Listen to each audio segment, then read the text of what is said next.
Good day guys! Welcome back to my channel. Sa video to, tuturuan ko kayo paano nga ba mag-transfer from Coins.ph to bank account. So ano pang hinihintay nyo? Let's start. So guys, click nyo na yung cash out. Then scroll down nyo lang guys. Hanapin nyo na yung banks. Then click nyo yung view all. Wait lang natin guys. Tapos, search nyo lang dito yung bank kung gusto nyo padalahan. So sa akin is BPI. So dalawang klase dito guys yung bangko ng BPI. So yung isa is BPI lang, then yung isa is BPI Family Savings Bank. So ito yung pipiliin ko guys, yung BPI Family Savings Bank. So kasi dito nakalink yung account ko. So click nyo lang yan. Then guys, tandaan nyo dito yung minimum amount dito is 50 pesos. Then may transfer fee siya na 20 pesos guys. So yun ang tandaan nyo guys. So ang ilalagay ko dito is 513. So 513.52.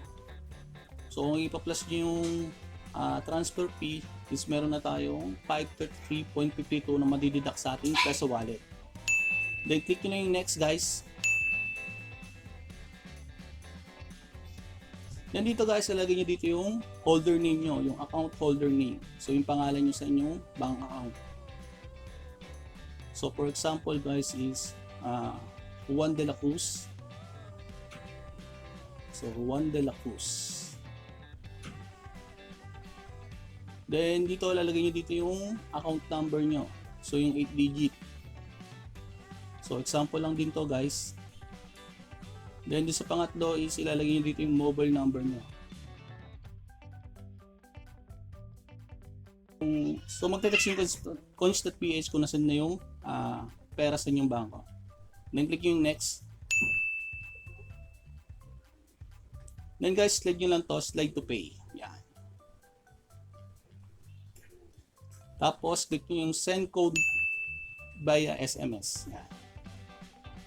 Hintayin nyo lang yung 6 digit na ipapadala sa inyo ng Coins.ph. Then click yung submit. Then guys, nasend na yung request natin sa ating bangko. Kaso lang, maghihintay tayo ng 24 hours. So estimated niya is 6 PM, so March 3, 2021. So bukas pa yun guys, 6 PM. So yun lang guys, hope na nakatulong tong video na to. Please like, comment, and share mo na rin tong video na to para maraming makalam dito guys.